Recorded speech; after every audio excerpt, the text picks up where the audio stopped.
I'm not going to take this up to the sawmill tonight. I just want to see if Mr. Cotto can pick it up. May need the pallet forks though to pick it up. It might be more doable that way. Let's see.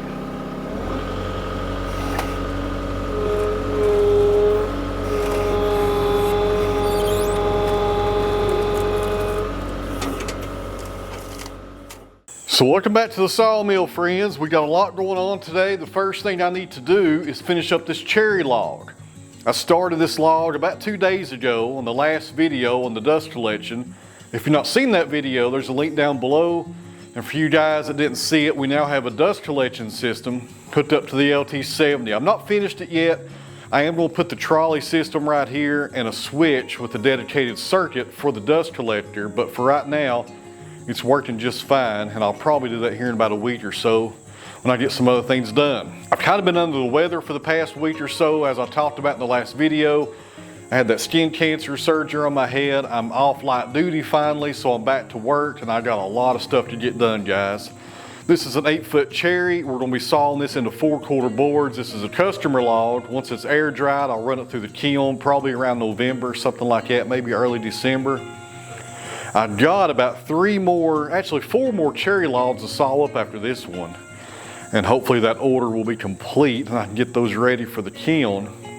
But this one's going pretty good. I got a little bit of sapwood on these corners I need to get rid of. As you guys know, when you saw up cherry, get rid of the sapwood and the pith. The sapwood will affect the drying, especially in the kiln, because the sap dries so much faster and it causes a lot of warping and bowing in your lumber. And also, a lot of the high-end woodworkers who use cherry, that's usually where cherry goes. It goes for cabinet making and tables and stuff like that. Those guys don't like sapwood on cherry. They don't like that contrast on the end. They like nothing but the nice heartwood on cherry. So that's another reason to get rid of the sapwood on it. And also the pith in cherry is maybe the worst pith when it comes to logs. If you're not familiar with that, if you're new to the channel, the pith is the direct center of the tree when the tree starts growing and the juvenile core that's around it. With cherry, it's terrible. It cracks something awful. You can make it into a cross tie, and that's about the only market you'll have for something like that, or maybe some pallet lumber, but that's about it. Hello, Cabbage. Got Mr. Cabbage up here with us today. He's coming in here behind me. I don't know if you guys can see him or not. So it should be a pretty good day of sawing. We've got a Joe Maine Silvertip Turbo 7 on the mill. If you want those blades, call Joe. There's a number for him in the video description. Also, thanks to everybody on Patreon for supporting me here on the channel. I really appreciate it. And also, I had a question the other day from a new sawyer on Patreon. He asked me if I could give him a list of common hand tools that you need when you buy your first sawmill. So, I went on Amazon because that's the platform it seems like everybody buys stuff from. I know I use it weekly here at the mill. And the convenience is the biggest thing, I guess, for Amazon, because I can get it on my phone and order it and not have to leave the house.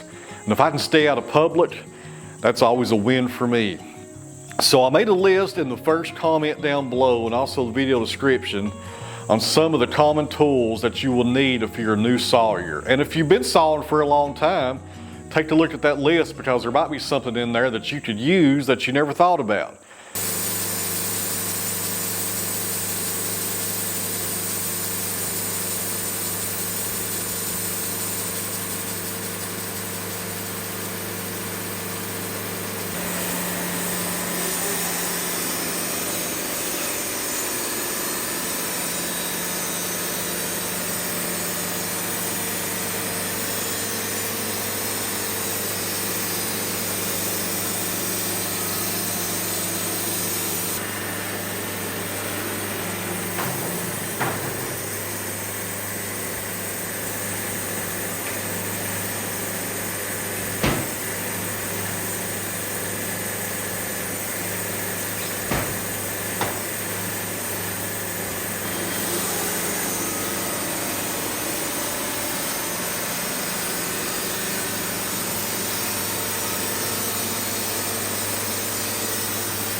All right, friends, we just finished up that log, and let me give you guys an update on the dust collection and how it's going.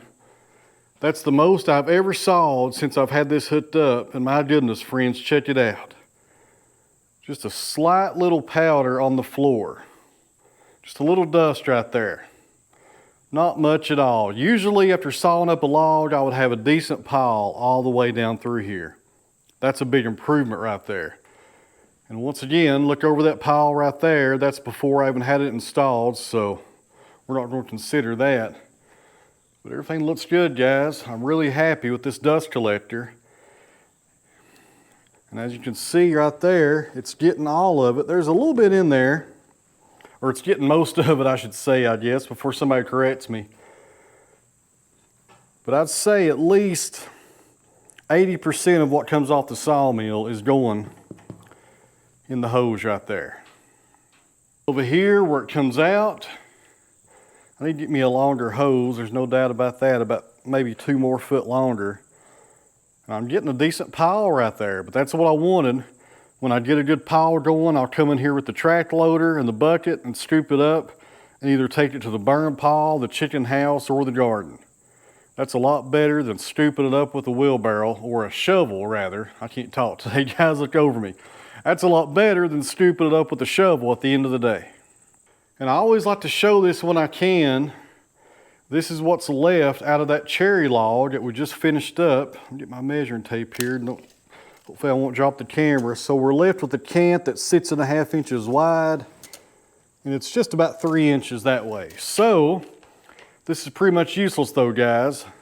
Right there's the pith in the middle, and you can see these checks that are already coming up on the face of this cant right here. It's going to get worse. If I left this up here or stacked it for air drying, these checks would continue all the way down to the other end, and eventually this would just pretty much explode and bust apart. Not good for anything except for maybe 2 things. Cross ties, like I was saying earlier, if somebody in your area buys cross ties, you might find a buyer that way to get rid of them. Or in my case, I come down through here. You can see these crayon marks right there.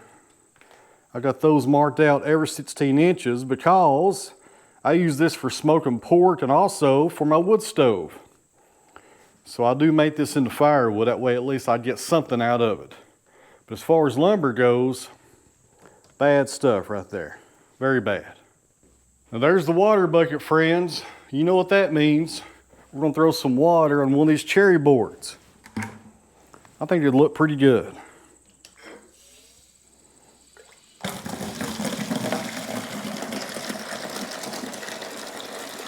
All right, guys, as my good friend Curtis says, it's like Christmas. Christmas in September. As usual, I got half of that on my boot. I'll do that every time.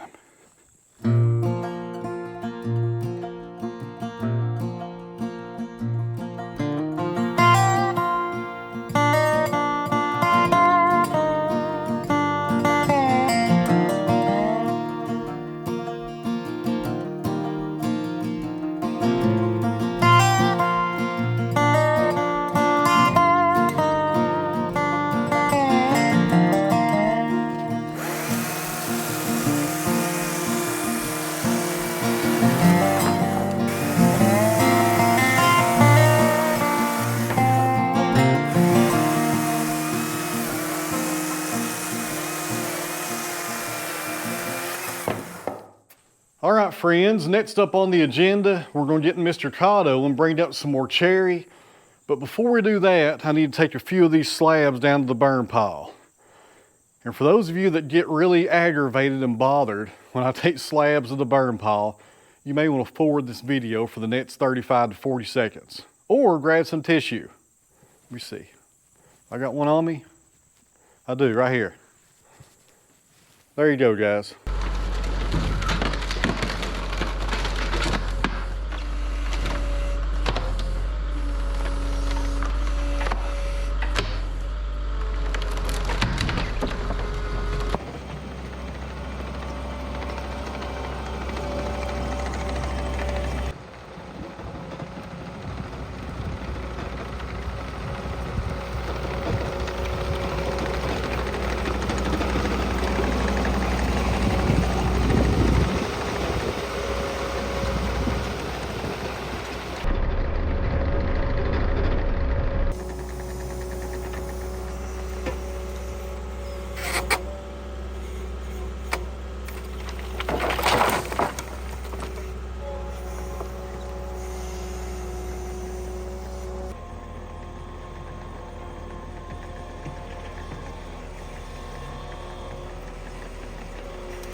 looks like the chickens are having a good time out here this evening. Hello, ladies. If you guys don't care, get up there in that compost pile and keep it turned over for me. There you go. Well, maybe. Yeah, I got one headed that way. All right, guys, I think I'm done sawing for the day. I just had dinner, so I got about 1 hour of daylight left, so I think I'll head down here to the log yard and bring up the rest of those cherries. We got 2 more. One of them is probably the biggest cherry I've ever had at the sawmill. It's gonna be a nice one. We'll open that one up tomorrow. And the other one is gonna need some chainsaw work. It's about 2 feet too long and it has a swell at the very end. So we need to get rid of that. I've already got the chainsaw down there. I went ahead after dinner and sharpened up the chain on the Husqvarna, so we should be good to go on that. All right, friends, here's what we got. This is the large cherry I was talking about. Check out the size of that thing right there. It's an 8-footer, and I think the diameter on the large end is about 28 inches. That's gonna be a good one right there. And here's the one that's gonna need a little bit of work. Pretty nice end right here, but as you see, as it comes down, it swells out down here at the bottom and kind of has a twist to it. And that's the butt of the tree that right there, I can tell. I got the hinge wood right there. I can't talk, look over me. So that was the bottom of the tree, and that's common with cherry. You do see a lot of cherry trees that get larger like this, have a large swell at the bottom. So we'll get rid of that, probably take about 2 feet off, and that will leave a nice 8-foot saw log. And for those of you that are paying attention, you guys see that right over there behind the bucket? That is the giant walnut log that's going on the sawmill here in less than a week, guys. That will be epic right there. I'm really looking forward to getting that one on the mill. Let's go ahead and mark this one off at 8.5 foot.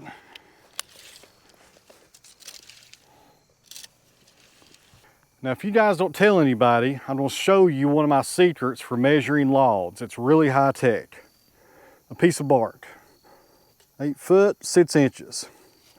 As long as Mama Cat doesn't jump up here and knock this off, I should be okay. She's lurking around here somewhere.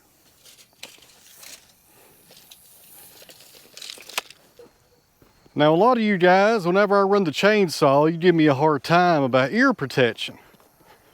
And here's the deal. I'll wear ear protection. You guys just can't see it. Put on my goggles.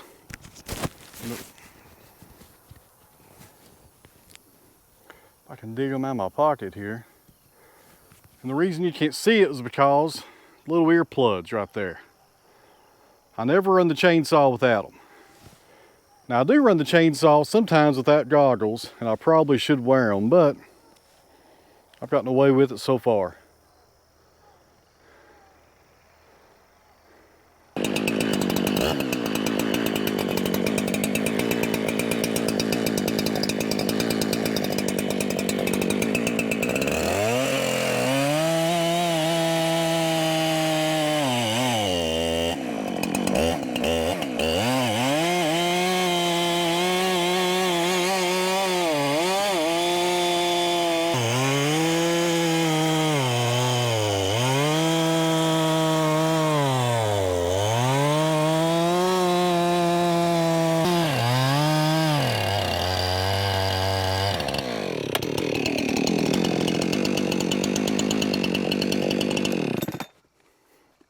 And a word on chainsaws, I am nowhere near the best person at filing a chainsaw to keep it sharp.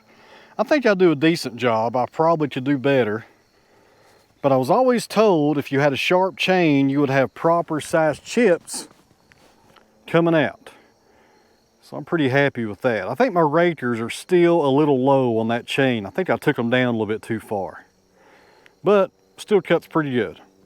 And for those that are interested, I'm using my Husqvarna 372 XP. I bought that saw just about a year ago.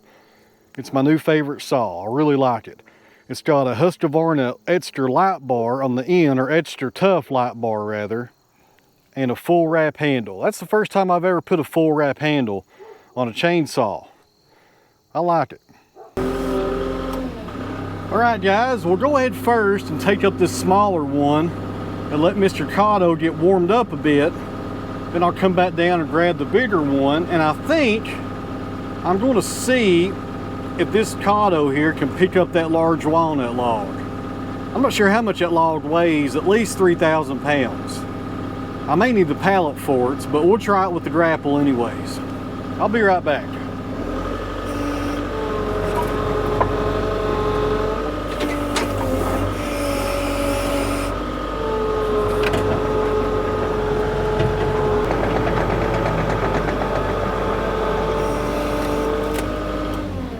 Alright guys, a little disclaimer.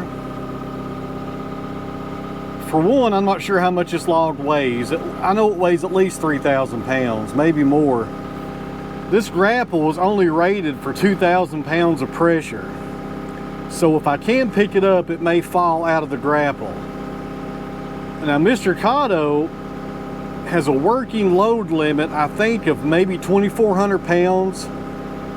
And I can't remember what the tipping weight is. Maybe 4,000, I'm not sure. I'll have to put it on the screen right here.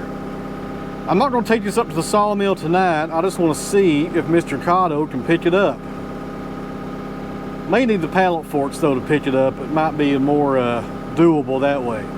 Let's see.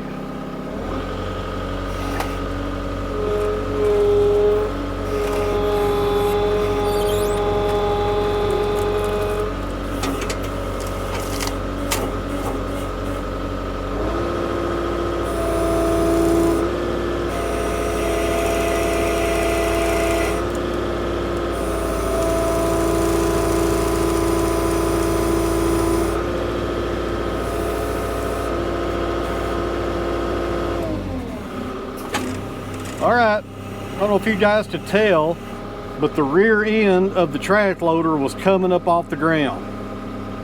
This log must weigh at least 4,000 pounds. Every bit of it.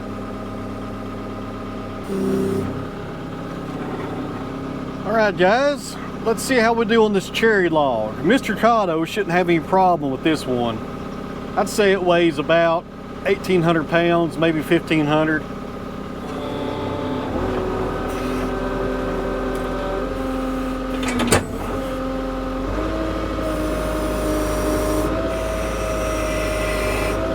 I can definitely tell I got something on the front of this machine, but it's not tilting any.